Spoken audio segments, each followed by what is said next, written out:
വീണ്ടും ഇതാ ഒരു തദ്ദേശ സ്വയംഭരണ തെരഞ്ഞെടുപ്പിനെ അഭിമുഖീകരിക്കുകയാണ് നമ്മളെല്ലാവരും. ഐക്യ ജനാധിപത്യ മുന്നണി സ്ഥാനാർത്ഥിയായി തൃശൂർ സിവിൽ സ്റ്റേഷൻ ഡിവിഷനിൽ മത്സരിക്കുന്ന ശ്രീ എ പ്രസാദാണ് നമ്മുടെ കൂടെയുള്ളത്. നമസ്കാരം. ഹൃദയത്തിലെ പ്രസാദ് എന്നുള്ളൊരു ടാഗ് ലൈനോട് കൂടിയാണ് നമ്മൾ മത്സരത്തിലേക്ക് ഇറങ്ങുന്നത്. തീർച്ചയായിട്ടും തൃശ്ശൂർക്കാരുടെ ഹൃദയത്തിലൊരു സ്ഥാനം ഉണ്ടായിരിക്കുമല്ലോ. കാരണം തൃശ്ശൂർക്കാരനാണ്. നമ്മുടെ ഒരു പൊതുപ്രവർത്തന ജീവിതം ആരംഭിക്കുന്നത് തന്നെ കേരളവർമ്മ പഠനകാലത്താണ്. പിന്നെ നമ്മൾ പൊതുപ്രവർത്തന രംഗത്ത് എടുത്ത് നോക്കിയാലും തൃശ്ശൂരിൽ കൗൺസിലറായിട്ട് നമ്മൾ ഇതേ ഡിവിഷനിൽ തന്നെ കൗൺസിലർ ആയിട്ടുണ്ട്. അങ്ങനെ നമുക്ക് തൃശ്ശൂരിനെ നന്നായിട്ട് അറിയാം, തൃശ്ശൂർക്കാർക്കും നമ്മളെ നന്നായിട്ട് അറിയാം. അതുകൊണ്ട് തന്നെയായിരിക്കും ഹൃദയത്തിൽ എ പ്രസാദ് എന്നുള്ളൊരു ടാഗ് ലൈൻ എടുക്കാനുള്ള ഒരു കാരണം അല്ലേ? തീർച്ചയായും ആ ഒരു കോൺഫിഡൻസ് തന്നെയാണ് അതിലൊരു ടാഗ് ലൈനിനെ പറ്റി നമ്മളും സുഹൃത്തുക്കളും ആലോചിച്ച് അതൊരു ടാഗ് ലൈൻ സ്വീകരിക്കാൻ തന്നെ കാരണം. ഞാൻ 5ാം ക്ലാസ്സിൽ പഠിക്കുമ്പോൾ തൃശ്ശൂർ മോഡൽ ബോയ്സിലേക്ക് കടന്നു വന്ന ആളാണ്. അന്ന് മുതൽ തന്നെ തൃശ്ശൂർ നഗരവുമായി വലിയ അടുത്ത ബന്ധമുണ്ട്. സുഹൃത്തുക്കളുമായി വലിയ വലയം തന്നെ തൃശ്ശൂരിലുണ്ട്. തുടർന്ന് കേരള കോളേജിലേക്ക് വന്നപ്പോഴാണ് ഒരു പൊതുപ്രവർത്തകന്റെ രീതിയിലേക്ക് വരുന്നത്. അന്ന് KSU രാഷ്ട്രീയത്തിലൂടെയാണ്. KSUവിൽ ആകൃഷ്ടമായി തന്നെയാണ് ഡിഗ്രി പഠിക്കുമ്പോൾ KSUവിന്റെ സ്ഥാനാർത്ഥിയെ മത്സരിക്കാൻ ഉണ്ടായി. ഡിഗ്രി പഠിക്കുമ്പോൾ KSUവിന്റെ തന്നെ ഭാരവാഹിയായിട്ടൊക്കെ തന്നെ മത്സരരംഗത്തൊക്കെ കേരളം മോൾ ഉണ്ടായിരുന്നതാണ്. തുടർന്ന് നിയമകലാലയത്തിൽ ഉണ്ടായിരുന്നു. അവിടെ വെച്ച് കാലിക്കറ്റ് സർവകലാശാലയുടെ സെനറ്റ് മെമ്പറായി, വിദ്യാർത്ഥി എന്ന രീതിയിൽ സെനറ്റ് മെമ്പറായി സെനറ്റിലേക്ക് എലക്ട് ചെയ്യപ്പെടുകയും ഒക്കെ ഉണ്ടായിട്ടുണ്ട്. അത് KSU രാഷ്ട്രീയത്തിലൂടെ തന്നെയാണ് നഗരത്തുമായി ബന്ധപ്പെട്ട് മുന്നോട്ട് പോയിട്ടുള്ളത്. ഇപ്പോൾ നോക്കുകയാണെങ്കിൽ ആ ഒരു പഠനകാലം മുതൽ നോക്കിക്കഴിഞ്ഞാൽ ഏകദേശം ഒരു 30 വർഷം ആവാറായിട്ടുണ്ടാവും അല്ലെ പൊതുപ്രവർത്തന രംഗത്ത് നമ്മൾ സജീവമായിട്ട്. വിദ്യാർത്ഥി രാഷ്ട്രീയത്തിലൂടെ കടന്നു വന്നിട്ട് 30 വർഷക്കാലം ആവുകയാണ്. ഈ ഒരു തദ്ദേശ സ്വയംഭരണ തെരഞ്ഞെടുപ്പിലേക്ക് അടുക്കുകയാണ്. എല്ലാവരും അതിന് റെഡി ആയിക്കൊണ്ടിരിക്കുകയാണ്. അപ്പൊ എന്തെല്ലാം ഇത്തവണത്തെ പ്രതീക്ഷകൾ? കോൺഗ്രസ് വലിയ പ്രതീക്ഷയിലാണ്. UDFും കോൺഗ്രസും ഈ തെരഞ്ഞെടുപ്പിനെ കാണുന്നത്. കാരണം സ്വാഭാവികമായും ജനങ്ങൾക്കിടയിൽ വലിയ വികാരം ഭരിക്കുന്ന ആൾക്കെതിരായിട്ടുണ്ട്. അത് കോൺഗ്രസ്സിലെ ഒരു രക്ഷ, അല്ലെങ്കിൽ കോൺഗ്രസ്സിന് ഒരു അവസരം നൽകണമെന്നുള്ള ഒരു ചിന്ത വോട്ടർമാർക്കിടയിൽ ഉണ്ട് എന്നുള്ളതാണ് ഞങ്ങളൊക്കെ തന്നെ ഫീൽഡിലേക്ക് അല്ലെങ്കിൽ സാധാരണക്കാരെ കാണുമ്പോൾ മനസ്സിലാക്കാൻ സാധിക്കുന്നത്. അത് പല ഘട്ടങ്ങളിലും, അത് കഴിഞ്ഞ ലോക്സഭാ തെരഞ്ഞെടുപ്പായാലും അല്ലെങ്കിൽ കഴിഞ്ഞ ഉപതെരഞ്ഞെടുപ്പിലൊക്കെ തന്നെ നമ്മൾ കൃത്യമായി കണ്ടതാണ്. സർക്കാരിനെതിരായൊരു വികാരമായി സാധാരണക്കാരെ ആളുകൾക്കിടയിൽ തന്നെ കൃത്യമായിട്ടുണ്ട്. ആ ഒരു വികാരത്തിൽ തന്നെയാണ് കോൺഗ്രസ് വലിയ പ്രതീക്ഷ അർപ്പിക്കുന്നത്. കോൺഗ്രസിന് വലിയ സ്വീകാര്യത നമ്മൾ വോട്ട് ചോദിച്ച് താഴത്തേക്ക് പോകുമ്പോഴായും അല്ല കഴിഞ്ഞ ഒരു മാസക്കാലം ഞങ്ങളുടെ ഗൃഹസമ്പർക്ക ക്യാമ്പയിൻ നടക്കുന്നത് KPCC ആഹ്വാന പ്രകാരം ഗൃഹസമ്പർക്ക ക്യാമ്പയിൻ എല്ലാ ഡിവിഷനിലും നടക്കുകയുണ്ടായി. അത് നടക്കുമ്പോൾ തന്നെ ആളുകളുടെ ഭാഗത്ത് വലിയ തോതിലുള്ള റെസ്പോൺസ്, വലിയ സ്നേഹം, വലിയ പിന്തുണ നമുക്ക് ലഭിക്കുകയുണ്ടായി. അത് തന്നെയാണ് വലിയ ആത്മവിശ്വാസവുമായി മുന്നോട്ട് പോകാൻ കാരണം. നമ്മൾ സിവിൽ സ്റ്റേഷൻ ഡിവിഷനിൽ നമുക്ക് നന്നായിട്ട് അറിയാവുന്ന ഒരു ഡിവിഷനാണ്. കൗൺസിലറായിട്ട് നമുക്ക് അവിടെ ഒരുപാട് സേവനം അനുഷ്ഠിക്കാനായിട്ട് സാധിച്ചിട്ടുണ്ട്. അപ്പോൾ നന്നായിട്ട് അറിയുന്നത് കൊണ്ട് തന്നെ അവിടുത്തെ ആവശ്യങ്ങളെക്കുറിച്ചും അവിടെ എന്തൊക്കെ കാര്യങ്ങൾ ചെയ്യണം എന്നുള്ളതിനെക്കുറിച്ചൊക്കെ വ്യക്തമായിട്ടുള്ളൊരു ധാരണ ഉണ്ടായിരിക്കുമല്ലോ.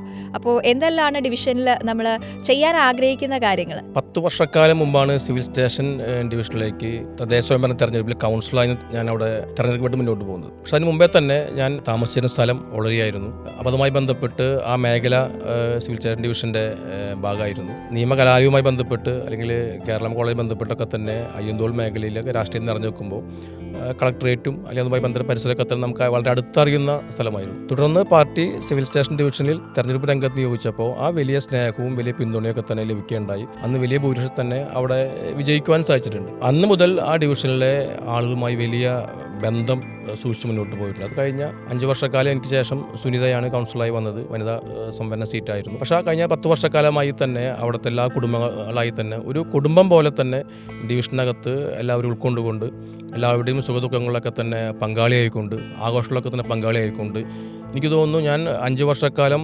കൗൺസിലറായിരുന്ന സമയത്ത് എങ്ങനെയാണോ അതിനേക്കാൾ ഒരു കൂടുതലായിട്ടായിരിക്കാം കൗൺസിലർ അല്ലാത്ത 5 വർഷക്കാലം ആ ഡിവിഷനിലെ പരിപാടികൾ, കല്യാണങ്ങളിലായാലും ശരി, അവരുടെ വീട്ടിലെ സുഖദുഃഖങ്ങളൊക്കെ തന്നെ അല്ലെങ്കിൽ മറ്റ് ആഘോഷപരിപാടികളൊക്കെ തന്നെ കൃത്യമായി തന്നെ എന്നെ വിളിക്കുകയും അവരൊക്കെ തന്നെ ആ ചടങ്ങുകളിൽ തന്നെ ഭാഗമാക്കി മുന്നോട്ട് പോവുകയും ചെയ്തിട്ടുണ്ട്. അതൊക്കെ വലിയ ഡിവിഷനെ സംബന്ധിച്ച് വലിയ ആത്മവിശ്വാസം നൽകുന്ന ഒരു ഘടകമാണ്. നമ്മളെ ഹൃദയത്തിൽ തന്നെയാണെന്ന് തെളിയിക്കുന്ന കുറേ കാര്യങ്ങളാണല്ലേ.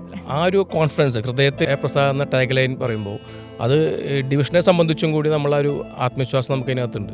കാരണം പാർട്ടി ഈ തെരഞ്ഞെടുപ്പ് രംഗത്ത് മത്സരിക്കാൻ പറഞ്ഞപ്പോൾ 3 സീറ്റുകൾ, ഞങ്ങളുടെ മേഖലയിൽ 3 സീറ്റുകളാണ് എന്നോട് പറഞ്ഞ് ഏത് വേണമെന്ന് ചോദിച്ചപ്പോൾ അതിനകത്ത് ഒരു നിമിഷം പോലും സംശയിക്കാതെ ഞാൻ എൻ്റെ പാർട്ടി നേതൃത്വത്തോട് പറഞ്ഞത് സിവിൽ സ്റ്റേഷനിൽ മത്സരിക്കണമെന്ന് പാർട്ടി പറയുകയാണെങ്കിൽ അത് സിവിൽ സ്റ്റേഷനിലാവുമെന്ന് പറയാൻ കാരണം ഈ കഴിഞ്ഞ 10 വർഷക്കാലമായി നമുക്കുള്ള കൗൺസിലറായതിനു ശേഷമുള്ള ബന്ധവും അതിന് മുമ്പും ആ മേഖലയുമായിട്ടുള്ള കുടുംബ ബന്ധം തന്നെയാണ് നമുക്ക് ഏറ്റവും വലിയ ശക്തി എന്ന് പറയുന്നത്. കുടുംബം സ്വാഭാവികമായിട്ടും എൻ്റെ അമ്മയും അല്ലെങ്കിൽ അമ്മയുടെ ഫാമിലിയൊക്കെ തന്നെ വളരെ മേഖലയുമായി ബന്ധപ്പെട്ട് അവിടെ ജനിച്ചു വളർന്ന ആളുകളാണ്.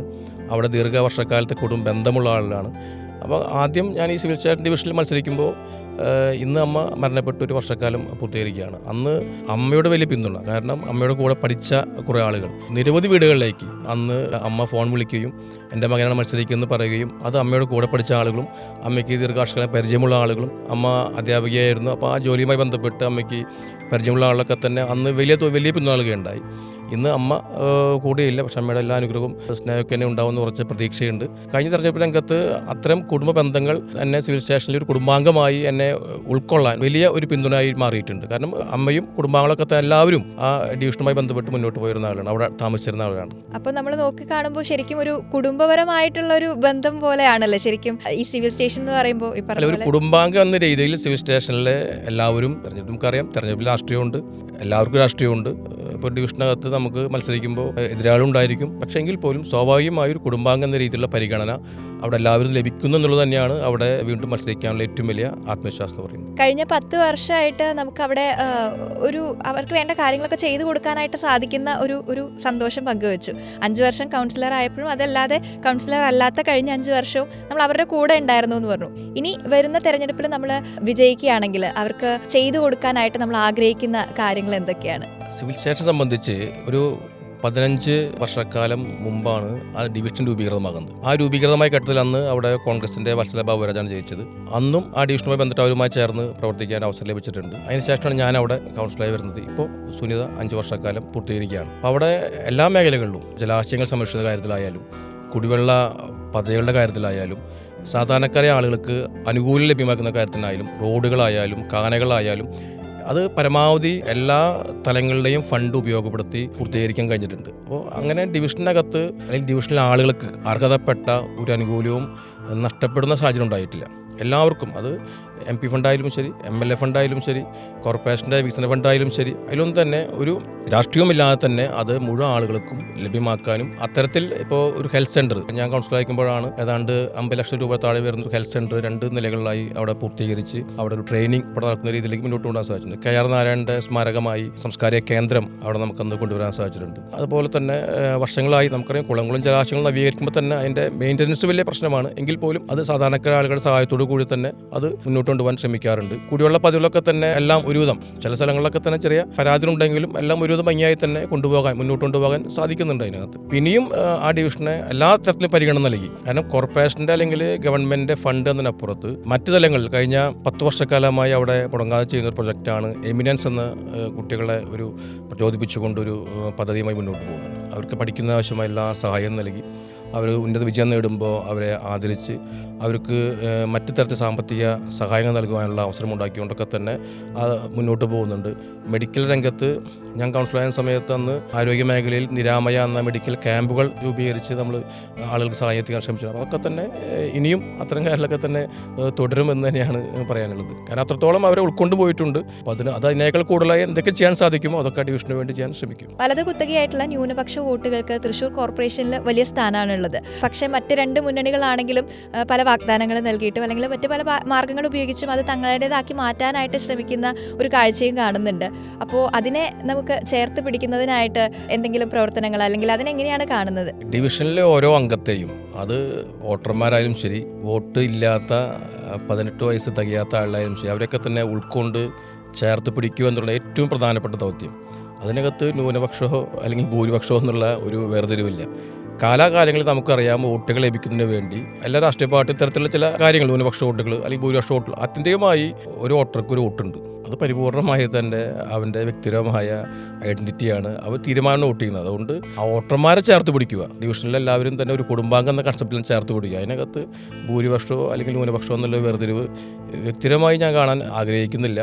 ഇത് കാലാകാലങ്ങളിൽ വോട്ടുകൾ ലഭ്യമാക്കുന്നതിന് വേണ്ടി പലരും ഉപയോഗിക്കുന്ന ഒരു ഇതാണ്. ഇതൊക്കെ ജനങ്ങൾക്ക് തിരിച്ചറിയാൻ ഇപ്പോൾ സാധിക്കുന്നുണ്ടെന്നാണ് എൻ്റെ ഒരു വിശ്വാസം. പിന്നെ തദ്ദേശ സ്വയംഭരണ രംഗത്ത് അത്തരത്തിലുള്ള വലിയ ന്യൂനപക്ഷമോ ഭൂരിപക്ഷമോ അല്ലെങ്കിൽ അന്താരാഷ്ട്രക്കാരിലൊക്കെ തന്നെ അത്രയും ഡിസ്കഷനൊക്കെ വളരെ കുറവായിരിക്കും. സ്വാഭാവികമായും അത്തരം ഡിസ്കഷനിലേക്ക് എത്തിക്കാനുള്ള വലിയ ശ്രമം ഇപ്പോൾ നാട്ടിൽ നടക്കുന്നുണ്ട്. പക്ഷേ ജനനെ അതിജീവിക്കുന്നതിൽ വലിയ പ്രതീക്ഷയാണ് എന്നെപ്പോലുള്ള പൊതുപ്രവർത്തകർക്ക് ഉണ്ടാകണമെന്ന അഭിപ്രായം എനിക്കുണ്ട്. കാരണം അത്തരത്തിലുള്ള ന്യൂനപക്ഷ ഭൂരിപക്ഷം തന്നെ ഈ വാർഡ് ഇലക്ഷനിൽ കൊണ്ടുവന്ന് ആൾക്കിടയിലേക്ക് വല്ലാണ്ട് ഭിന്നിപ്പുണ്ടാകാൻ നോക്കേണ്ട ഒരു കാര്യമില്ല. പരിപൂർണമായി എനിക്ക് തോന്നുന്നു രാഷ്ട്രീയം പോലും തദ്ദേശ തെരഞ്ഞെടുപ്പിലൊക്കെ ഉണ്ടെങ്കിലും അതിനും ഒരു പരിധിയുണ്ട്. കാരണം നമുക്കറിയാം ചില പാർലമെൻറ്റ് ഇലക്ഷനോ നിയമസഭാ തെരഞ്ഞെടുപ്പിൻ്റെ വോട്ടിംഗ് പാറ്റേൺ അല്ല, പാർലമെൻറ്റ് നിയമസഭയുടെ വോട്ടിംഗ് പാറ്റേൺ പോലും തീർത്തും വ്യത്യസ്തമാണ്. പാർലമെൻറ്റ് തെരഞ്ഞെടുപ്പിൽ ഏറ്റവും അനുകൂലമായി കോൺഗ്രസിന് വിധി എഴുതുന്ന ആളുകൾ സ്വാഭാവികമായും നിയമസഭാ തെരഞ്ഞെടുപ്പിനെ ചിലപ്പോൾ സംഭവിക്കാറില്ല. പഞ്ചായത്തും കോർപ്പറേഷനും മുനിസിപ്പാലിറ്റി വരുമ്പോൾ തീർത്തും വ്യത്യസ്തമായ ജനവിധി ഉണ്ടാവുന്നുണ്ട്. അതുകൊണ്ട് ജനം അങ്ങനെ വോട്ട് ചെയ്തോളെന്നുള്ള പ്രതീക്ഷയൊന്നുമില്ല. അങ്ങനെ ഒരു പ്രതീക്ഷ ആർക്കും ഉണ്ടാവേണ്ടതില്ല. അവർക്ക് സ്വാഭാവികമായി തന്നെ അവർക്ക് കാഴ്ചപ്പാടുണ്ട്. അതിനെ ന്യൂനപക്ഷം ഭൂരിപക്ഷം എന്ന് പറഞ്ഞ് നമ്മൾ ജയിക്കുമ്പോൾ ന്യൂനപക്ഷം വോട്ട് കിട്ടി, അല്ലെങ്കിൽ ഭൂരിപക്ഷം വോട്ട് കിട്ടി, തോൽക്കും ഇന്നയാളുടെ വോട്ട് പോയി, ഇതൊന്നും ആർക്കും അങ്ങനെ പ്രവചിക്കാൻ അതൊക്കെ ഒരു കാരണം കണ്ടെന്നത് മാത്രം. അതുകൊണ്ട് സാധാരണക്കാരെ ആളുകളെ കുടുംബാംഗങ്ങൾ നിന്നുകൊണ്ട് എല്ലാവരും ചേർത്ത് പിടിച്ച് മുന്നോട്ട് വന്നുള്ളതാണ് രാഷ്ട്രീയം. ഇപ്പോൾ നേരത്തെ പ്രതിപാദിക്കുകയുണ്ടായി ഒരാൾക്ക് ഒരു വോട്ട് എന്നുള്ളൊരു കാര്യം. പക്ഷേ നമ്മളിപ്പോൾ നോക്കിക്കഴിഞ്ഞാൽ തൃശ്ശൂരിലടക്കം ഒരുപാട് ഫ്ലാറ്റുകളൊക്കെ ഉള്ള ഒരു നഗരമാണല്ലോ നമ്മുടെ. അപ്പോൾ ഒരു ഫ്ലാറ്റിൽ ഒരുപാട് ആളുകളുണ്ട്. ഇവർക്ക് ഒറിജിനലി അവർ ലൊക്കേറ്റ് ചെയ്തിരിക്കുന്നത് വേറെ സ്ഥലത്തായിരിക്കും. അപ്പോൾ അവർക്ക് രണ്ട് സ്ഥലങ്ങളിൽ വോട്ട് ഉണ്ടായിരിക്കും. അങ്ങനെ 2 വോട്ടോ അല്ലെങ്കിൽ അതിലധികം വോട്ടുകളോ ഉള്ള ആളുകൾ ഉണ്ട് എന്നുള്ളൊരു കാര്യം നമ്മൾ ഈ അടുത്ത് അറിയുണ്ടായി. അപ്പോൾ അങ്ങനെയുള്ള അപാകതകൾ ഇത്തരം ഇലക്ഷനിൽ നിന്ന് ഒഴിവാക്കാനായിട്ടുള്ള നടപടികൾ സ്വീകരിക്കുന്നുണ്ടോ? തദ്ദേശ സ്വയംഭരണ തെരഞ്ഞെടുപ്പിൽ പ്രത്യേകിച്ച് തൃശ്ശൂർ കോർപ്പറേഷനകത്ത് ഞാൻ മനസ്സിലാക്കിയതനുസരിച്ച് മൊത്തം ഡിവിഷൻ 56 എന്ന് തീരുമാനിച്ചിരിക്കുകയാണ്. ഈ 56ലേക്കുള്ള വോട്ടർമാരെ ഡിവൈഡ് ചെയ്തിരിക്കുന്നത് ബിൽഡിംഗ് നമ്പർ, വീടിൻ്റെ നമ്പർ അടിസ്ഥാനമാക്കിയിട്ടാണ്. അപ്പോൾ സ്വാഭാവികമായിട്ടും മൊത്തം ബിൽഡിംഗ് നമ്പറിന് ഡിവൈഡർ ബൈ 56 എന്ന് ഹരിച്ചുകൊണ്ടാണ് ഓരോ ഡിവിഷനിലേക്കും ആളുകളെ തിരിച്ചു വച്ചിരിക്കുന്നത്. അല്ലാതെ മൊത്തം ആളുകളുടെ എണ്ണം അനുസരിച്ചല്ല, വോട്ടർമാരുടെ എണ്ണം അനുസരിച്ചല്ല. അതുകൊണ്ടാണ് ചില ഡിവിഷനകത്ത് 5000, 6000, 7000 വരുമ്പോൾ ചില ഡിവിഷൻ 2000, 3000, 3200 വരുന്നുണ്ട്. ഇപ്പോൾ ഞാൻ മത്സരിക്കുന്ന സിവിൽ സ്റ്റേഷനിൽ തന്നെ 55 അല്ലെങ്കിൽ 56 ഫ്ലാറ്റുകളുള്ള ഒരു സംശയം. അവിടെ വോട്ടർമാരുള്ളത് ആകെ 5 or 6 ഫ്ലാറ്റുകളിലാണ്. നിരവധി ആളുകൾ വാടകക്കാരാണ്. നിരവധി ആളുകൾ അവിടെ ഫ്ലാറ്റ് വാങ്ങി പൂട്ടിയിട്ട് പോയിരിക്കുകയാണ്. മൊത്തം വീട് നമ്പർ കണക്ക് കൂട്ടുമ്പോൾ വീട് നമ്പർ ഉണ്ട്, പക്ഷേ അതിനുള്ള വോട്ടർമാരില്ല. പക്ഷേ കഴിഞ്ഞ ലോക്സഭാ ഇലക്ഷനിൽ നമുക്ക് ചില പരാതികൾ വന്നതിൻ്റെ അടിസ്ഥാനത്തിൽ ഇപ്രാവശ്യം എല്ലാ രാഷ്ട്രീയ പാർട്ടികളുമായി ബന്ധപ്പെട്ട് കൃത്യമായ പരിശോധനകൾ നടത്തുന്നുണ്ട്, ഉദ്യോഗസ്ഥന്മാരും നടത്തുന്നുണ്ട്. പിന്നെ ചില വിഷയങ്ങൾ, അതായത് വോട്ട് കട്ടി പോകുന്നതിലൊക്കെ തന്നെ അത് കുറച്ചും കൂടി ശ്രദ്ധ ഉദ്യോഗസ്ഥന്മാർ ചെലുത്തണം. കാരണം ഒരു വോട്ടറെ സംബന്ധിച്ച് ഒരു ആക്ഷേപം വരുമ്പോൾ ഈ വോട്ടർ ഇവിടെ ഇല്ല എന്ന് ഞാൻ ആക്ഷേപം ഉന്നയിക്കുമ്പോൾ എൻ്റെ ആക്ഷേപത്തിൻ്റെ അടിസ്ഥാനത്തിൽ കട്ട് ചെയ്യേണ്ട കാര്യമില്ല. അന്വേഷണത്തിനകത്ത് സംശയമുണ്ടെങ്കിൽ പോലും അന്വേഷണ ഉദ്യോഗസ്ഥന് പൂർണ്ണമായി ഉറപ്പുണ്ടെങ്കിൽ കട്ട് ചെയ്യാം, അല്ലെങ്കിൽ സംശയമുണ്ടെങ്കിൽ പോലും കട്ട് ചെയ്യാൻ പാടില്ല. കാരണം നമ്മുടെ സംശയം കാരണം ഒരു വോട്ടറുടെ വോട്ട് പോകുക എന്ന് പറയുന്നത് ഒരു ശരിയായ നടപടിയില്ല. അതുകൊണ്ട് വോട്ടിംഗ് ചെയ്യാനുള്ള ഒരു അധികാരം ഏറ്റവും പ്രധാനമാണ്. അതുകൊണ്ട് അത്തരം കാര്യങ്ങളൊക്കെ തന്നെ ഉദ്യോഗസ്ഥന്മാർ കൃത്യമായി തന്നെ ഇടപെട്ട് പരിശോധന നടത്തി അവർക്ക് വേറെ പലരും ഞാൻ മനസ്സിലാക്കിയതനുസരിച്ച് ഇവിടെ താമസിക്കുന്ന ആളുകൾ പലരും ജോലിക്ക് പല സ്ഥലത്തും പോയിരിക്കുകയാണ്. സ്വാഭാവികമായി ചിലപ്പോൾ അവിടെ ഇവർ വോട്ട് ചേർത്തിട്ടുണ്ടാവും, ഇവർ കട്ട് ചെയ്തിട്ടില്ല. അങ്ങനെ കുറേ ഇഷ്യൂസ് ഉണ്ട്. ഇത് തദ്ദേശ സ്വയംഭരണ തെരഞ്ഞെടുപ്പ് കണ്ടെത്തുക എന്ന് പറയുന്നത് എനിക്ക് അത്ര പ്രായോഗികമായി തോന്നുന്നില്ല. ലോകസഭയിൽ അത് പിന്നെയും സാധിക്കുമായിരുന്നു. പക്ഷേ ഇവിടെ ലോകസഭയിലാണെങ്കിൽ പോലും ഈ ഇരട്ട വോട്ടുകൾ അല്ലെങ്കിൽ ഇവിടെ വോട്ട് ചേർത്ത് പറയുന്നത് നിയമത്തിൻ്റെ സഹായത്തിൽ തന്നെയാണ്. ഞാൻ നാളെ ഇവിടുന്ന് താമസം മാറി വേറെ സ്ഥലത്ത് ഒരു വാടകക്കാരൻ ഉണ്ടാക്കിയാൽ വോട്ട് ചേർക്കാൻ പറ്റും. നിയമത്തിൻ്റെ പഴുതുപയോഗിച്ചുകൊണ്ടാണ് ഇത്തരം എല്ലാ തട്ടിപ്പും നടക്കുന്നത്. ആ തട്ടിപ്പ് നടത്താൻ അനുവദിക്കില്ല എന്ന് ഉദ്യോഗസ്ഥന്മാർ തീരുമാനിച്ചാൽ ഈ പ്രശ്നം പരിഹരിക്കാവുന്നതേ ഉള്ളൂ. മാറ്റം എല്ലായ്പ്പോഴും സംഭവിക്കുന്നുണ്ട്. ഇപ്പോൾ നമ്മൾ ഇലക്ഷൻ്റെ കാര്യം എടുത്താലും പുതിയ തലമുറയിലെ കുട്ടികൾ, അതായത് കന്നിവോട്ട് ചെയ്യാനായിട്ട് എത്തുന്ന കുട്ടികളുടെ കാര്യം എടുത്തു കഴിഞ്ഞാൽ മിക്കവരും സോഷ്യൽ മീഡിയയിൽ ആക്റ്റീവായിരിക്കുന്നവരും ഇതുപോലുള്ള പൊതുവായിട്ടുള്ള കാര്യങ്ങളിൽ വലിയ ഇൻട്രസ്റ്റ് കാണിക്കാത്ത ഒരു വിഭാഗം പുതിയ തലമുറയുണ്ട്. അപ്പോൾ അവരെ ഇലക്ഷനായിട്ട് തെരഞ്ഞെടുപ്പിനായിട്ട് ക്യൂ നിന്ന് വോട്ട് ചെയ്യാനൊക്കെ ആയിട്ട് വിളിച്ചു കഴിഞ്ഞാൽ അത്രയും സമയം ചെലവഴിക്കാനില്ല, അത്രയും സമയം കൂടെ വീട്ടിലിരുന്ന് റീൽസ് കാണാമെന്ന് ആഗ്രഹിക്കുന്ന വിഭാഗം ആളുകളും ഉണ്ട്.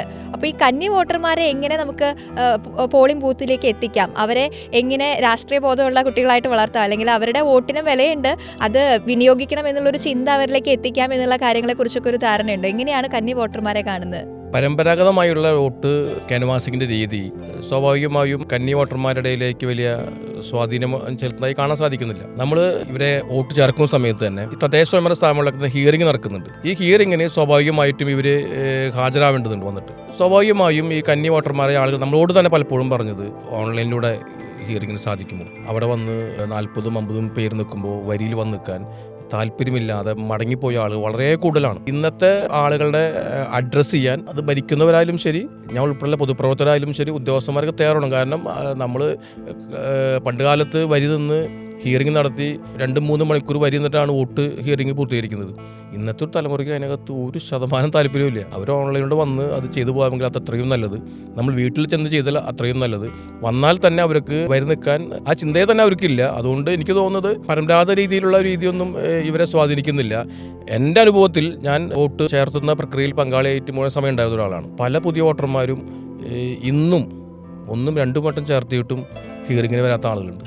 അതായത് ആ തെരഞ്ഞെടുപ്പ് പ്രക്രിയയിൽ പങ്കെടുക്കേണ്ടത് എൻ്റെ ഉത്തരവാദിത്തമാണ് എന്നുള്ള ഒരു ബോധം അവർക്കില്ല. കാരണം അവിടെ ചെന്ന് ഈ തിരക്കും കാണുമ്പോൾ തിരിച്ചു പോവുകയാണ്, എനിക്കെൻ്റെ ആവശ്യമില്ല. പലപ്പോഴും വീട്ടിൽ അച്ഛനമ്മമാരാണ് മക്കൾക്ക് വേണ്ടി വരുന്നത് ഈ ഓട്ടൊക്കെ ചേർക്കുന്നത്. അത് നമ്മൾ അവരെയും കൂടിയും അഡ്രസ്സ് ചെയ്യേണ്ടി വരും. മാറുന്ന കാലഘട്ടം നമ്മൾ തിരിച്ചറിയണം. അവരെയും കൂടിയും വിഷയങ്ങൾ അഡ്രസ്സ് ചെയ്യണം. നേരത്തെ പറഞ്ഞ പോലെ അവർ റീൽസിലും അല്ലെങ്കിൽ അവർ സോഷ്യൽ മീഡിയയിലാണെങ്കിൽ ഇന്ന് അതിൻ്റെ സ്വാധീനം വളരെ വലുതാണ്. തെരഞ്ഞെടുപ്പ് രംഗത്തൊക്കെ നമ്മളൊക്കെ ആ രീതി ഉപയോഗിക്കുന്നതിൻ്റെ പ്രധാന ഘടകം തന്നെ അവരിലേക്ക് എത്തുമെന്ന ലക്ഷ്യമാണ്. നമ്മൾ വലിയ വാർത്താ പേജിലൊക്കെ സൃഷ്ടിച്ച് വലിയ ബുക്കുകൾ അടിച്ചിട്ട് ഭരണനേട്ടങ്ങൾ ഇത് കൊണ്ടു കൊടുത്താൽ എത്ര വീടിന് അത് തുറന്നു നോക്കുന്ന ആളുണ്ടായിരിക്കും. 5 വർഷത്തെ ഭരണനേട്ടം ഒരു പുസ്തകം കൊണ്ട് കൊടുത്തു കഴിഞ്ഞാൽ ആ വീട്ടിലെ ഒരാളത് നല്ല ചിത്രം ഉണ്ടെങ്കിൽ അത് നോക്കുന്നതിനപ്പുറത്ത് താല്പര്യമില്ല. സ്വാഭാവികമായിട്ടും അതൊരു 1 മിനിറ്റിൻ്റെ വീഡിയോ 2 മിനിറ്റിൻ്റെ വീഡിയോ റീൽസൊക്കെ ആകുമ്പോൾ ആളുകൾക്ക് പിന്നെ അത് കണ്ടിരിക്കാനും അത് പുതിയ കാലഘട്ടമാണത്. ആ രീതിയിലേക്ക് രാഷ്ട്രീയ പാർട്ടികൾ മാറി തുടങ്ങിയിട്ടുണ്ട്. അവരെ അഡ്രസ്സ് ചെയ്യുക, അവരുപയോഗിക്കുന്ന മാധ്യമത്തിലൂടെ അവരെ കണ്ട് അവരെ ഈ പ്രക്രിയയിലേക്ക് പങ്കാളിയാക്കുന്നതാണ് ഏറ്റവും വലിയ കാര്യം. അതിനകത്ത് തെരഞ്ഞെടുപ്പ് രംഗത്ത് വരുമ്പോൾ ഈ പറയുന്ന പുതിയ സാങ്കേതിക വിദ്യ ഒന്നും തന്നെയില്ല. അവർ വരി നിൽക്കേണ്ടി വരും. അത് ഇന്ന് അവർ തയ്യാറില്ല എന്നുള്ള വലിയ പ്രശ്നം തന്നെയാണ്. അത് വോട്ട് ഹിയറിങ്ങിന് വരി നിൽക്കണം. വോട്ട് ചെയ്യാൻ വരുമ്പോഴും ഈ വലിയ ക്യൂ കാണുമ്പോൾ ഇവർ സ്വാഭാവികമായും മടങ്ങിപ്പോകുന്നുണ്ട്. ആ പരമ്പരാഗതമായ രീതിയോട് ഇന്ന് ഈ പറയുന്ന പുതിയ ജനറേഷൻ അവരെ സമയം മെനക്കെടാൻ തയ്യാറാകുന്നത്. അവരെ ബോധവൽക്കരിക്കണം. കാരണം ഈ പ്രക്രിയയിൽ പങ്കാളിയാകേണ്ടത് അവർ ഉത്തരവാദിത്തമാണ്, കടമയാണെന്നുള്ള വലിയ ബോധവൽക്കരണം കലാലയങ്ങളിൽ തൊട്ട് അവർക്ക് വന്നാൽ മാത്രമേ അതിനകത്ത് അത് സാധിക്കുള്ളൂ. എനിക്ക് തോന്നുന്നു ഇപ്പോൾ രാഷ്ട്രീയമില്ലാത്ത ക്യാമ്പസുകളിൽ നിന്ന് വരുന്ന ഒരുപാട് കുട്ടികളുണ്ട്. ഇപ്പം ഒരുപാട് കലാലയങ്ങളുണ്ട്. അതിനകത്ത് അവർക്കും തന്നെ ഈ പ്രക്രിയയോട് ഒരു തരത്തിലും അങ്ങനൊരു അനുഭവങ്ങളില്ല. രാഷ്ട്രീയമുള്ള ക്യാമ്പസുകൾ സ്വാഭാവികമായിട്ടും എല്ലാ വർഷവും തിരഞ്ഞെടുപ്പ് നടക്കുന്നു, അതിൻ്റെ ഭാഗമായി മാറുന്നു, അതിൻ്റെ പ്രചരണം ഏറ്റെടുക്കുന്നു, ആ ക്യാമ്പയിനിൽ പങ്കാളിയാക്കുന്ന വലിയ ഇൻട്രസ്റ്റ് ഇത് കണ്ടു വളർന്ന തലമുറയാണ്.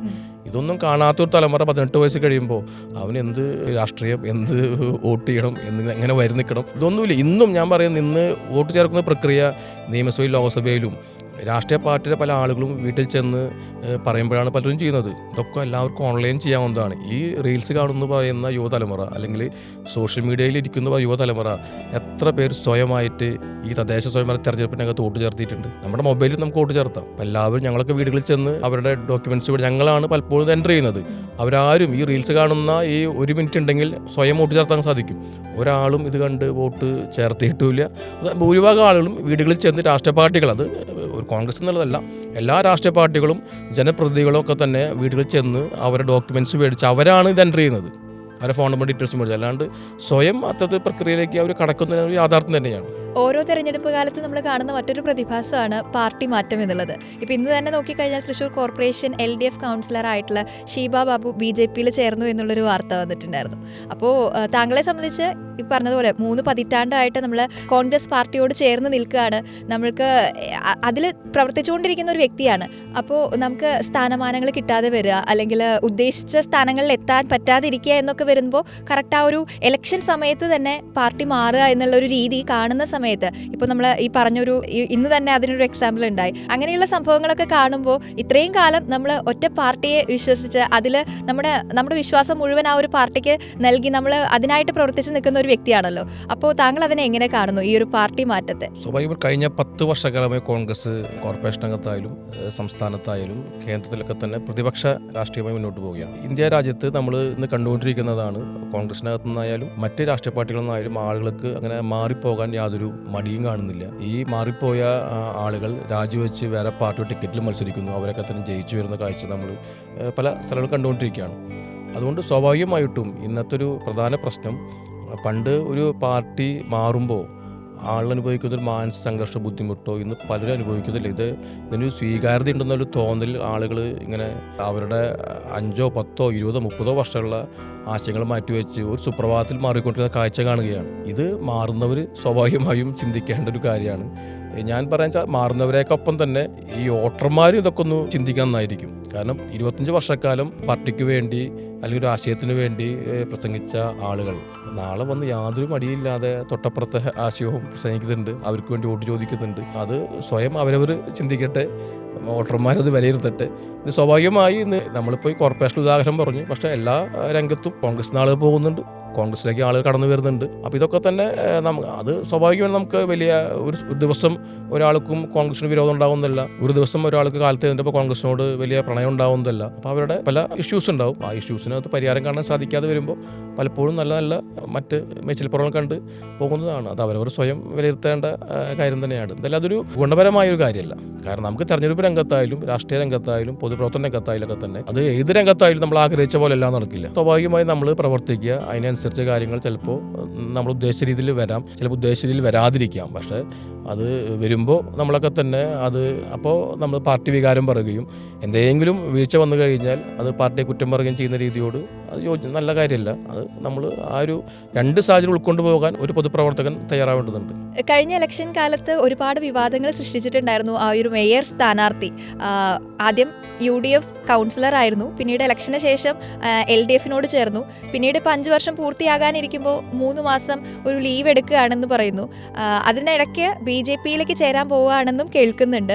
അപ്പോൾ ഒരുപാട് വിവാദങ്ങൾ പലപ്പോഴായിട്ട് അദ്ദേഹത്തെ ചുറ്റിപ്പറ്റി കേട്ടുകൊണ്ടിരിക്കുന്നുണ്ട്. അപ്പോൾ ഒരു മേയർ സ്ഥാനാർത്ഥി എന്നുള്ള കാര്യം വരുമ്പോൾ എല്ലാവരും ആകാംക്ഷാപൂർവ്വം കാത്തിരിക്കുകയാണ്, ഇനി ആര് മേയർ ആകും, ഇനി ഇതുപോലുള്ള വിവാദങ്ങൾ സൃഷ്ടിക്കുമോ, അല്ലെങ്കിൽ മേയർ എങ്ങനെയായിരിക്കണോ, ഇങ്ങനെയാണോ വേണ്ടത്, അങ്ങനെയുള്ള പല ചോദ്യങ്ങളും സംശയങ്ങളും ഒക്കെ ആളുകളുടെ മനസ്സിലൂടെ കടന്നു പോകുന്നുണ്ട്. അപ്പോൾ ഇത്തവണത്തെ മേയർ സ്ഥാനാർത്ഥി എങ്ങനെയായിരിക്കും? കോൺഗ്രസ് നേതൃത്വം ഇപ്പോൾ പ്രഖ്യാപിച്ചിരിക്കുന്നത് അത്തരമൊരു മേയർ സ്ഥാനാർത്ഥി ഇല്ലാതെ കൂട്ടായ നേതൃത്വത്തിലൂടെ തെരഞ്ഞെടുപ്പിനെ നേരിടാനാണ് തീരുമാനിച്ചിരിക്കുന്നത്. ഇനി മറ്റു കാര്യങ്ങളൊക്കെ തന്നെ KPCC ഒക്കെ തന്നെ ആലോചിച്ച് തീരുമാനിക്കേണ്ടതാണ്. ഇവിടെ ഉന്നയിച്ച വിഷയം ഇപ്പോഴത്തെ മേയർ MK വർഗീസേട്ടൻ്റെ വിഷയമാണ്. വർഗീസേട്ടൻ ഞങ്ങളൊക്കെ തന്നെ ഒരു പാർട്ടിയിൽ ദീർഘവർഷക്കാലം പ്രവർത്തിച്ച ആളാണ്. വർഗീസേട്ടൻ പാർട്ടിയുടെ കൗൺസിലറായി മുന്നോട്ട് പോയിരുന്ന ഒരാളാണ്. കഴിഞ്ഞ തദ്ദേശ സ്വയംഭരണ തെരഞ്ഞെടുപ്പിൻ്റെ അകത്ത് സീറ്റ് കിട്ടാത്തതുമായി ബന്ധപ്പെട്ട് വർഗീസേട്ടൻ അവിടെ റിബലായി മത്സരിക്കുകയും അദ്ദേഹം വിജയിക്കുകയും ചെയ്തു. പിന്നീട് നമ്മൾ സ്വാഭാവികമായും പലപ്പോഴും പല സിനിമകളിലെ കാണുന്ന പോലെ പ്രതിപക്ഷവും ഭരണപക്ഷമൊക്കെ തന്നെ തുല്യമായി വരികയും വർഗീസേട്ടൻ നിലപാട് നിർണായം വരുന്ന സന്ദർഭത്തിൽ അദ്ദേഹം CPIയോടൊപ്പം ചേരുകയും കോൺഗ്രസ് സീറ്റ് നൽകാത്തതുകൊണ്ട് റിബലായി ജയിച്ച വ്യക്തി കോൺഗ്രസ് അദ്ദേഹത്തെ സമീപിച്ചെങ്കിലും പിന്നെ അദ്ദേഹം CPIയുമായി ചേർന്ന് ഭരണം മുന്നോട്ട് പോവുകയാണ് ചെയ്തത്. പിന്നെ ഇപ്പോൾ വാർത്തകൾ കേൾക്കുന്നു പുള്ളി BJPയുമായി ചേരും, ലീവ് എടുക്കുന്നു, CPIന് വേണ്ടി പ്രവർത്തിക്കാൻ ഇറങ്ങില്ല എന്ന് പറഞ്ഞു. അത് MK വർഗീസ് എന്ന വ്യക്തി തന്നെ സ്വയം തീരുമാനിക്കേണ്ട ഒരു കാര്യമാണ്. എനിക്ക് തോന്നുന്നു ആദ്യത്തെ പാർട്ടി അദ്ദേഹം മാറിയതുകൊണ്ട് ഇപ്പോൾ പാർട്ടി മാറുക എന്ന് പറയുന്നത് ഒരു വലിയ ഒരു ബുദ്ധിമുട്ടുള്ളതായ കാര്യമായി ആൾക്ക് തോന്നുന്നുണ്ടായിരിക്കില്ല. കാരണം ആളൊരു ഘട്ടത്തിൽ പോലും നിങ്ങൾ BJPയിലേക്ക് പോകുമെന്ന് ചോദിക്കുമ്പോൾ പോകില്ല, ഞാൻ CPIനൊപ്പമാണ്, ഞാൻ LDFിൻ്റെ മേയറായിട്ട് 5 വർഷക്കാലം, അതുകൊണ്ട് ഞാൻ LDFിനൊപ്പമാണെന്ന് അദ്ദേഹം പറയുന്നില്ല. മാത്രം 5 വർഷക്കാലം LDFിൻ്റെ മേയറായി ഈ നഗരത്തിലെ LDFിൻ്റെ ഭരണത്തിന് നേതൃത്വം കൊടുത്ത വ്യക്തി ഈ 5 വർഷങ്ങൾ പൂർത്തീകരിക്കുമ്പോൾ ഞാൻ ഇനി LDFിന് വേണ്ടി ക്യാമ്പയിൻ ചെയ്യില്ല, LDFിന് വേണ്ടി പ്രവർത്തിക്കില്ല. കോർപ്പറേഷൻ തെരഞ്ഞെടുപ്പ് രംഗത്തേക്ക് LDF പോകുന്നത് കഴിഞ്ഞ 5 വർഷക്കാലത്ത് അവരുടെ ഭരണനേട്ടം ഉയർത്തിപ്പിടിച്ചുകൊണ്ടാണ്. ആ ഭരണ നേട്ടങ്ങൾക്ക് തലപ്പത്തിരുന്ന വ്യക്തി ഞാൻ ഇനി 3 മാസക്കാലത്തേക്ക് ലീവ് എടുത്ത് ഞാൻ വീട്ടിനകത്ത് റെസ്റ്റ് ചെയ്യാൻ പോവുകയാണ്. അതായത് ഇനി 3 മാസക്കാലം ഈ തദ്ദേശ സ്വയംഭരണ തെരഞ്ഞെടുപ്പ് കഴിഞ്ഞ് എല്ലാം ക്ലിയറായി നിയമസഭാ തെരഞ്ഞെടുപ്പ് വരുമ്പോൾ രംഗത്തിറങ്ങാം എന്നൊരു മെസ്സേജാണ് നമുക്കത് കാണുമ്പോൾ മനസ്സിലാകുന്നത്. അത് അദ്ദേഹവും അദ്ദേഹത്തെ 5 വർഷക്കാലം പിന്തുണച്ച് ഇരുന്ന LDFും വിലയിരുത്തേണ്ട ഒരു കാര്യമാണത്. ഇപ്പോൾ സ്ഥാനാർത്ഥി പട്ടികയുടെ കാര്യം തന്നെ UDF ആണ് അത് ആദ്യം പ്രഖ്യാപിച്ചത്. അതൊരു ആത്മവിശ്വാസം പകരുന്ന കാര്യം തന്നെയായിരിക്കും. മറ്റു പാർട്ടികളൊക്കെ അതിൽ ഒരുപാട് വാദങ്ങളും പ്രതിവാദങ്ങളും ഒക്കെ ആയിട്ട് അതിൻ്റെ പ്രഖ്യാപനം വൈകിക്കൊണ്ടിരിക്കുകയാണ്. പക്ഷേ UDFിനെ സംബന്ധിച്ച് ആദ്യമേ തന്നെ പ്രഖ്യാപിക്കുകയും ചെയ്തു. അതിൻ്റെ ഒരു ആത്മധൈര്യത്തിൽ ആത്മവിശ്വാസത്തിൽ മുന്നോട്ട് പോയിക്കൊണ്ടിരിക്കുകയാണല്ലേ. സാധാരണ മുൻകാലഘട്ടത്തിൽ നമുക്കറിയാം കോൺഗ്രസിൻ്റെ സ്ഥാനാർത്ഥി പട്ടിക UDFിൻ്റെ സ്ഥാനാർത്ഥി പട്ടികയാണ് അവസാനം രംഗത്ത് വരിക. സീറ്റ് വിഭജനം ഒരു കീറാമുട്ടിയായി വരും UDFിനകത്ത്. അവസാനമായിരിക്കും കോൺഗ്രസിൻ്റെ സ്ഥാനാർത്ഥികൾ നോമിനേഷൻ്റെ തലേ ദിവസം പ്രഖ്യാപിക്കുന്ന സ്ഥിതി ഉണ്ടായിരിക്കും. നോമിനേഷൻ കൊടുത്തതിന് ശേഷം മറ്റൊരു വിഡ്രോ ചെയ്യുന്ന സ്ഥിതി ഉണ്ടാവും. പക്ഷേ ഇവിടെ ഏറ്റവും മാതൃകാപരമായ കോൺഗ്രസ് നേതൃത്വം വളരെ മുമ്പേ തന്നെ അതിൻ്റെ കാര്യങ്ങളിലേക്ക് കടന്ന് ആ പ്രക്രിയ പൂർത്തീകരിച്ച് ആദ്യഘട്ട സ്ഥാനാർത്ഥി പട്ടിക തെരഞ്ഞെടുപ്പ് പ്രഖ്യാപിച്ച് നിമിഷങ്ങൾക്കുള്ളിൽ തന്നെ പുറത്തുവിടുകയുണ്ട. അത് വലിയ ആത്മവിശ്വാസം താഴെത്തട്ടിലെ പാർട്ടി പ്രവർത്തകരെ സംബന്ധിച്ചുണ്ട്. ഓരോ ഡിവിഷനിലും വലിയ അനുകൂലമായ സാഹചര്യം ഉണ്ടാക്കിയിട്ടുണ്ട്. നേരത്തെ പറഞ്ഞ സിവിൽ സ്റ്റേഷൻ ഡിവിഷനെ സംബന്ധിച്ച് അതൊരു ഭരണ സ്ഥിര കേന്ദ്രമായി നിൽക്കുന്ന ഒരു ഡിവിഷനാണ്. ആ ഡിവിഷനകത്ത് ഞാൻ നേരത്തെ പറഞ്ഞ എല്ലാവരെയും ചേർത്ത് കൊടുത്തു പോകുമ്പോഴും അല്ലെങ്കിൽ വികസന കാര്യം പറയുമ്പോൾ തന്നെ നമുക്ക് അവിടെ ഇനിയൊരു പരിഹരിക്കേണ്ട അല്ലെങ്കിൽ അവിടെ ഒരു പ്രധാന പ്രശ്നമായി നമുക്ക് അല്ലെങ്കിൽ എനിക്ക് തോന്നിയിട്ടൊരു കാര്യം എന്ന് പറയുന്നത് അത് കോർപ്പറേഷനകത്ത് പ്രധാന പ്രശ്നം തന്നെയാണ് തെരുവു നായ്ക്കളുടെ വലിയ ശല്യം. ഇപ്പോൾ കളക്ട്രേറ്റിന് മുൻവശത്ത് നിങ്ങളൊക്കെ തന്നെ പലപ്പോഴും കളക്ട്രേറ്റിനകത്തേക്ക് അല്ലെങ്കിൽ അവിടെയുള്ള മറ്റു ഓഫീസുകളിലൊക്കെ തന്നെ പല ആവശ്യങ്ങളും വരുന്ന ആളായിരിക്കും. നിങ്ങൾക്ക് അനുഭവം ഉണ്ടായിരിക്കും. തെരുവുനായ്ക്കളുടെ വലിയ ശല്യമുള്ളൊരു മേഖലയാണ്. അതുപോലെ തന്നെയാണ് അലഞ്ഞു തിരിഞ്ഞ് നടക്കുന്ന പശുക്കളുടെ നിരവധി ആളുകൾ അവിടെ വാഹനം ഇടിച്ച് പശുക്കളുടെ മേത്തിടിക്കുകയും പ്രത്യേകിച്ച് ബൈക്ക് യാത്രക്കാർ മരണപ്പെടുന്ന സാഹചര്യം ഉണ്ടായിട്ടുണ്ട്. ഞാൻ പോലും ഒരു ദിവസം രാത്രി ബൈക്കിൽ പോകുമ്പോൾ ഒരു കാളക്കൂത്തിൻ്റെ മേത്തിടിച്ച് വീഴാൻ പോകുന്ന ഒരു സാഹചര്യം ഉണ്ടായി. അപ്പം അങ്ങനെ വളരെ അപകടകരമായ രീതിയിലൊരു പ്രശ്നമാണ് ഈ കാളക്കൂറ്റന്മാരവിടെ നടന്ന് അല്ലെങ്കിൽ രാത്രിയൊക്കെ തന്നെ റോട്ടിൽ അലഞ്ഞിരിഞ്ഞ് നടക്കുകയാണ്. പലപ്പോഴും ഇത് വാഹനത്തിൽ വരുന്ന ആൾ കാണുന്നില്ല, ഇടിച്ചതിന് ശേഷമായിരിക്കും അറിയുന്നത്. അത് ടൂ വീലർ യാത്രക്കാരെ സംബന്ധിച്ച് അവരുടെ ജീവന് തന്നെ അപകടം ഇതിന് മുമ്പുണ്ടായിട്ടുണ്ട്. അത്തരം സാഹചര്യം അവിടെ തുടരാണ്. അപ്പോൾ ഈ രണ്ട് പ്രധാന പ്രശ്നങ്ങൾ അവിടെയുണ്ട്. പിന്നെ നമ്മൾ നിസ്സാരമാണെന്ന് പറഞ്ഞാലും അത് നിസ്സാരമല്ല. കളക്ട്രേറ്റ് മുൻവശത്ത് ഇന്ന് നിങ്ങൾക്ക് ഒന്ന് നടന്നു പോകാൻ അത്തരത്തിൽ പക്ഷികളുടെ ഒരു ശല്യം അവിടെ ഇപ്പോൾ സമരങ്ങൾ പോലും കളക്ട്രേറ്റിൻ്റെ കവാടത്ത് വളരെ കുറവാണ്. കാരണം അത്രത്തോളം പക്ഷി ശല്യം അവിടെ വരുന്നുണ്ട്. അപ്പോൾ അത് കൂട്ടായ ശ്രമം അതിനകത്ത് ആവശ്യമാണ്. നിയമത്തിൻ്റെ മുഴുവൻ ബലം നമുക്ക് ആ കാര്യത്തിൽ പറയാൻ സാധിക്കില്ല.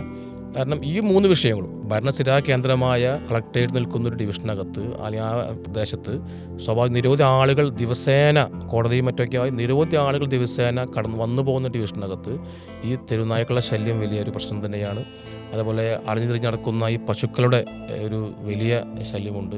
അതിനേക്കാളൊക്കെ അപ്പുറത്ത് ഈ പറയുന്ന പക്ഷികളുടെ ശല്യം, സ്കൂൾ കാലത്ത് പോകാൻ നിൽക്കുന്ന കുട്ടികൾ ഉൾപ്പെടെ പലപ്പോഴും അതിൻ്റെ ഇരകളായി മാറുന്ന കാഴ്ച നമ്മൾ കാണുന്നുണ്ട് അവിടെ. അത് കൂട്ടായ തീരുമാനം സർക്കാർ തലത്തിലുണ്ടാവണം. കാരണം എന്തെങ്കിലും നമ്മൾ അതിനകത്ത് പ്രതികരിക്കാൻ പോകുമ്പോൾ തന്നെ മനുഷ്യനേക്കാൾ സ്നേഹം ഇത്തരം പക്ഷിപതാളുകൾ കാണിച്ചുകൊണ്ട് മനുഷ്യന്മാരെ ബുദ്ധിമുട്ടിയ രീതിയും കടന്നു വരുന്നുണ്ട്. അതെല്ലാവരും ഉൾക്കൊണ്ട്, ഞാൻ അവരുടെ വികാരത്തിൽ ഉൾക്കൊള്ളണം, പക്ഷേ എല്ലാവരും ഉൾക്കൊണ്ടുകൊണ്ട് മനുഷ്യന്മാരെ സംബന്ധിച്ച് അവർക്കൊരു പ്രൈം അല്ലെങ്കിൽ അവർക്കൊരു പ്രയോറിറ്റി നൽകിക്കൊണ്ട് അവർക്ക് സ്വയമായി ജീവിക്കാനുള്ള സാഹചര്യം ഒരുക്കേണ്ടത് നമ്മുടെയൊക്കെ കടമയാണ്. അത് ഇല്ലാതെ നമ്മൾ ഇത്തരത്തിൽ ചെറുനായ്ക്കളെ നമ്മൾ ഒന്നും ചെയ്യില്ല, അല്ലെങ്കിൽ പശുക്കളെ നമ്മളൊന്നും ചെയ്യില്ല, ഈ പക്ഷികളെ നമ്മളൊന്നും ചെയ്യില്ല. സ്വാഭാവികമായും അവസാനത്തെ പ്രയോറിറ്റിയാണ് മനുഷ്യന് അല്ലെങ്കിൽ മനുഷ്യൻ്റെ ജീവിതത്തിന് കൊടുക്കുന്നതെങ്കിൽ അത് ശരിയായ നടപടിയല്ല എന്നൊരു വിശ്വാസം കൂടിയുണ്ട്. ആ കാര്യങ്ങൾ കൂടി ഡിവിഷനെ സംബന്ധിച്ച് പരിഹരിക്കണം എന്നുള്ള വലിയ ഒരു കാഴ്ചപ്പാട് തന്നെയാണ് ഉള്ളത്. കാര്യത്തിൽ അങ്ങനെ വ്യക്തമായ ഒരു കാഴ്ചപ്പാടോട് കൂടിയാണ് നമ്മൾ മുന്നോട്ട് പോകുന്നത്. അതുപോലെ തന്നെ പുഴയ്ക്കലിൽ എപ്പോഴും ബ്ലോക്കാണ്. അവിടെ എന്നും പല പല പണികളുടെ ഭാഗമായിട്ട് ഭയങ്കര ബ്ലോക്ക് അനുഭവപ്പെടുന്നത് കൊണ്ട് തന്നെ അയ്യന്തോൾ സിവിൽ സ്റ്റേഷൻ ആ റോഡ് എപ്പോഴും ഭയങ്കര തിരക്കുണ്ട്. ആ വഴിയിലൂടെ കടന്നാണ് മിക്ക വാഹനങ്ങളും പോയിക്കൊണ്ടിരിക്കുന്നത്. അതുകൊണ്ട് തന്നെ അവിടെ രൂക്ഷമായിട്ടുള്ള വാഹന ഗതാഗത കുരുക്ക് അനുഭവപ്പെടാറുണ്ട്. അപ്പോൾ അതിലൊക്കെ ഒരു മാറ്റം ഉണ്ടാക്കാനായിട്ടുള്ള ഉദ്ദേശം. വികസനം ഈ നാടിന് സ്വാഭാവികമായി ആവശ്യമാണ്. അത് ആര് ഭരിക്കുമ്പോഴും, കോൺഗ്രസ് ഭരിക്കുമ്പോഴായാലും അല്ലെങ്കിൽ UDF ആയാലും LDF ആയാലൊക്കെ തന്നെ മാറി വരുമ്പോൾ തന്നെ അതിൻ്റെ വികസന കാഴ്ചപ്പാട് മുന്നോട്ട് പോകാറുണ്ട്. പക്ഷേ ഇത് സമയബന്ധിതമായി വികസനം പൂർത്തീകരിക്കപ്പെടണം. നമ്മളെല്ലാവരും, അത് ആരെയും കുറ്റപ്പെടുത്തുന്ന, എല്ലാവരും അതിൻ്റെ ഇരകളായ ആളുകളാണ്. എല്ലാവർക്കും അറിയാവുന്ന കാര്യമാണ്. ഈ പുഴയ്ക്കൽ റോഡ് ഇങ്ങനെ അനന്തമായി ഇതിൻ്റെ നിർമ്മാണ പ്രവൃത്തി നീണ്ടുപോവുകയാണ്. ഒരു പ്രവൃത്തി 1 കൊല്ലം കൊണ്ട് തീരേണ്ടത് 10 കൊല്ലം കൊണ്ട് തീരുമ്പോൾ 10 വർഷക്കാലവും അവിടെയുള്ള ജനം അനുഭവിക്കുന്ന ബുദ്ധിമുട്ട്, അവിടെയുള്ള വ്യാപാരം അനുഭവിക്കുന്ന ബുദ്ധിമുട്ട്, അവിടെയുള്ള മറ്റൊരുപാട് ജീവിതങ്ങൾ അത് ബാധിക്കുകയാണ്. മറ്റുള്ള എല്ലാ പ്രാദേശികമായ റോഡുകളെയും ബാധിക്കുന്നു, അവിടെയുള്ള ആളെയും ബാധിക്കുന്നു. അതുകൊണ്ട് സമയബന്ധിതമായി അടിയന്തരമായി തന്നെ പുഴക്കൽ റോഡിൻ്റെ നിർമ്മാണം പൂർത്തീകരിക്കുന്നത് മാത്രമാണ് ഈ കളക്ട്രേറ്റ് ഗ്രൗണ്ടിലൊക്കെ നമുക്ക് പലപ്പോഴും അറിയാം മണിക്കൂറോളം ബ്ലോക്ക് വരികയാണ്. ഇതൊക്കെ വരുന്നത് അല്ലെങ്കിൽ അവിടെ വാഹനങ്ങളുടെ എണ്ണം കൂടുന്നു, മത്സരയോട്ടം കൂടുന്നു. മത്സരയോട്ടം കൂടുന്നു പറയുമ്പോൾ കേവലം ബസ്സുകൾക്കൊക്കെ 2 മിനിറ്റ് സെക്കൻഡുകളാണ് ഈ അവർക്ക് ഇത് കൊടുത്തിട്ടുള്ളത്. അപ്പോൾ അത് മണിക്കൂർ ബ്ലോക്കിൽ പെടുമ്പോൾ അത് കവർ ചെയ്യാൻ വേണ്ടി മത്സരിച്ച് ഓടുകയാണ്. അതിൻ്റെ ഒരുപാട് മരണങ്ങൾ പോലും നമ്മൾ ആ റോഡുകളിൽ കണ്ടതാണ്. ഇത് റോഡുകളുടെ കാര്യത്തിൽ മാത്രമല്ല, തൃശ്ശൂർ കോർപ്പറേഷനകത്ത് നമുക്ക് തന്നെ പല വികസനങ്ങൾ നടന്നു പോകുമ്പോൾ പല കമ്മ്യൂണിറ്റി ആളുകൾ, ഇപ്പോൾ എൻ്റെ ഡിവിഷനിലുണ്ടായിരുന്ന സിവിൽ സ്റ്റേഷനിലുണ്ടായിരുന്ന ശിക്ഷയുടെ ഭാഗമായിരുന്ന അവിടെയുള്ള ഒരുപാട് ജനങ്ങൾ ഉപയോഗിച്ചിരുന്ന ഒരു ഹാളാണ് പ്രിയദർശിനി കമ്മ്യൂണിറ്റിയാണ്. ആ കമ്മ്യൂണിറ്റിയിൽ 8 വർഷക്കാലമായി നവീകരണം നടന്നുകൊണ്ടിരിക്കുകയാണ്. നല്ല കാര്യം, പുതിയതൊരു ബിൽഡിംഗ് പണിയുന്നു, പക്ഷേ പുതിയ ഹാൾ പണിയുന്നു. 8 വർഷക്കാലമായി അത് ആർക്കും ഉപയോഗിക്കാൻ സാധിക്കുന്നില്ല. നിർമ്മാണം എങ്ങും എത്തിയിട്ടില്ല. 8 വർഷക്കാലമായി കോർപ്പറേഷൻ ലഭിക്കേണ്ട വലിയ വരുമാനം നഷ്ടപ്പെടുന്നു. സാധാരണക്കാരന് വേണ്ട ഒരു സഹായം, ചെറിയ തുകയ്ക്ക് ആ സഹായം ലഭിക്കുന്നില്ല. അപ്പോൾ വികസന പ്രവർത്തനങ്ങൾ സമയബന്ധിതമായി പൂർത്തീകരിച്ചാലാണ് അതിന് ഗുണം സാധാരണക്കാരന് ലഭിക്കുകയുള്ളൂ. അപ്പോൾ കൃത്യമായിട്ട് ജനങ്ങളുടെ ആവശ്യങ്ങൾ അറിഞ്ഞ് അവർക്ക് വേണ്ട കാര്യങ്ങൾ ചെയ്യുക എന്നുള്ള ഒരു ഉദ്ദേശത്തോടു കൂടി തൃശ്ശൂരിൽ ഇത്രയും നാളത്തെ ഒരു അനുഭവം വെച്ചിട്ട് നമുക്ക് ആ ഒരു വ്യക്തമായ ധാരണ ഉണ്ടല്ലോ. അപ്പോൾ അതിൻ്റെ പുറത്താണ് നമ്മൾ മുന്നോട്ട് പോകുന്നത്. അപ്പോൾ തൃശ്ശൂർക്കാരുടെ ഹൃദയത്തിൽ ഉണ്ട് എ പ്രസാദ്. വോട്ടർമാരിലും ആ ഒരു സ്ഥാനം ഊട്ടിയുറപ്പിക്കാനായിട്ട് സാധിക്കട്ടെ. എല്ലാവിധ ആശംസകളും.